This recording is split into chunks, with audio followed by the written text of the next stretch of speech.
The thing that just broke in Russia is not a bridge, a dam, or a frontline fortification. It is the fundamental engine of the Russian economy itself. For over 2 years, the Kremlin has managed to defy gravity, spending billions on the war while keeping the shops in Moscow full and the ruble relatively stable. They call that military Keynesianism, printing money to pay soldiers and build tanks, which artificially boosted GDP.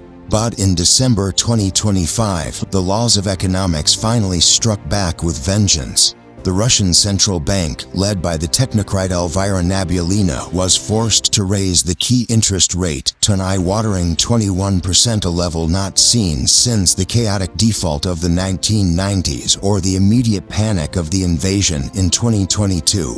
This is not just a number, it is a scream of panic from the financial regulators. It signals that inflation is no longer creeping, it is galloping. The butter crisis and the egg crisis were just the early warning tremors. Now, the entire credit system is seizing up.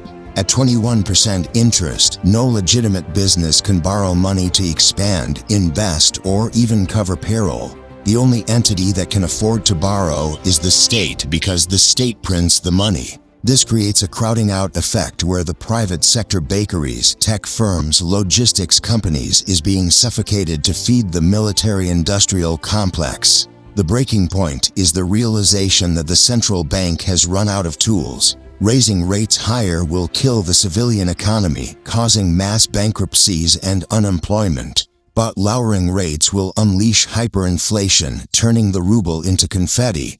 Putin is now trapped in a classic economic doom loop. He cannot stop spending on the war because that would mean admitting defeat, but continuing to spend is destroying the very currency he needs to pay his soldiers. The silence in the Kremlin is deafening. For the first time, the technocrats who kept the system running are signaling that the car has no brakes, the engine is on fire, and they are speeding toward a cliff. While the bankers panic in Moscow, the industrial heartland of Russia is experiencing a catastrophic physical breakdown.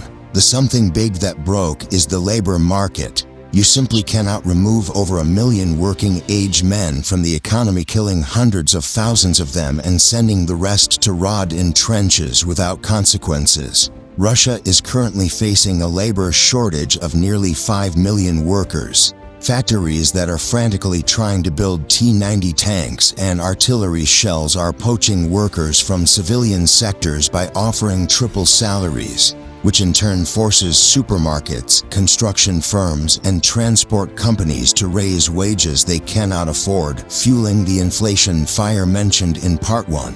But it gets worse. The Soviet-era machinery that powers Russian industry is breaking down, and due to sanctions, it cannot be fixed. We are seeing a cannibalization phase across the aviation and energy sectors. Aeroflot is stripping functioning planes for parts to keep a shrinking fleet in the air, leading to a spike in emergency landings and safety incidents. In the oil and gas fields of Siberia, Western-made turbines and drills are wearing out. Without Halliburton or Schlumberger to service them, Russian engineers are resorting to MacGyver solutions that are inefficient and dangerous. This technological degradation is a slow-moving disaster. It doesn't look like an explosion, it looks like a slow, grinding halt. Production quotas are being missed, not because of a lack of money, but because of a lack of bearings, microchips, and skilled hands to install them. The import substitution policy has failed spectacularly.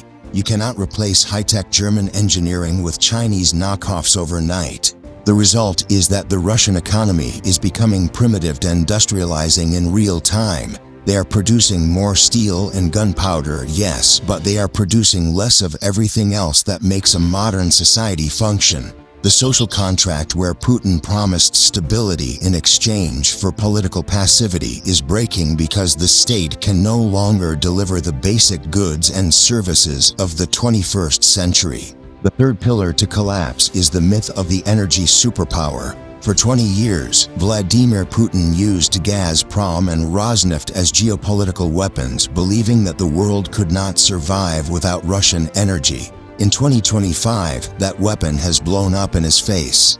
Gazprom, once the most profitable company in Russia and a state within a state, has posted record losses for the first time in decades. The loss of the European market was a fatal blow that no amount of pivoting to the east can heal. The pipeline infrastructure was built to flow west, not east. While Russia is sending record volumes of oil to India and China, they are doing so at a massive discount, often selling below the cost of production once shipping and insurance are factored in. This is the friendship trap. Beijing and New Delhi know that Putin is desperate, so they are dictating the terms. They are buying Russian resources for pennies on the dollar, effectively draining Russia's national wealth while providing barely enough cash to keep the war machine limping along. Furthermore, the shadow fleet of aging tankers that Russia uses to bypass the G7 price cap is facing a crackdown. Western nations are finally closing the insurance loopholes and sanctioning the individual vessels, leaving millions of barrels of Russian crude stranded at sea. This revenue crunch is the big break because the Kremlin's budget for 2025 was calculated on an oil price of $70 or $80 a barrel. If the realized price drops to $50 or $40 due to discounts and logistics costs, the deficit explodes. The National Wealth Fund, Russia's rainy day piggy bank, is already being raided to plug these holes. Once that fund is empty, projected by analysts to happen late next year, the only option left is to print money, circling us back to the hyperinflation nightmare of Part 1. The energy lever, Putin's favorite toy, is broken, and he is powerless to fix it because he cannot force China to pay more. The final and most dangerous fracture is occurring within the political system itself, the famed vertical of power. The recent purges in the Ministry of Defense, where top generals and deputy ministers were arrested for corruption, were not a sign of strength. They were a symptom of the system eating itself. In a mafia state, you need enough loot to share among the capos to keep them loyal. As the economic pie shrinks due to the factors in parts 1, 2, and 3, the infighting for the remaining scraps becomes vicious.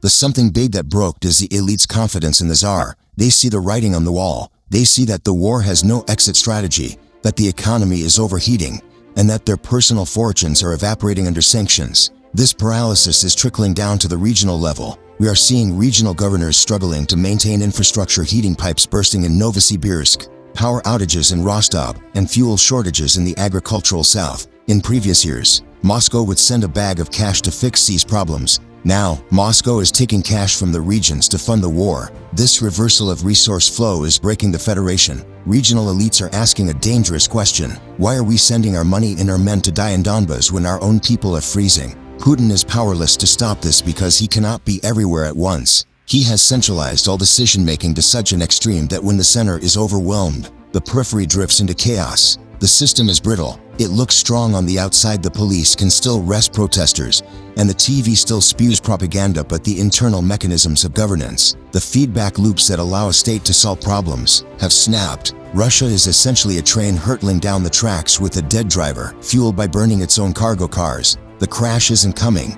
The crash has already started, and we are just watching the cars pile up.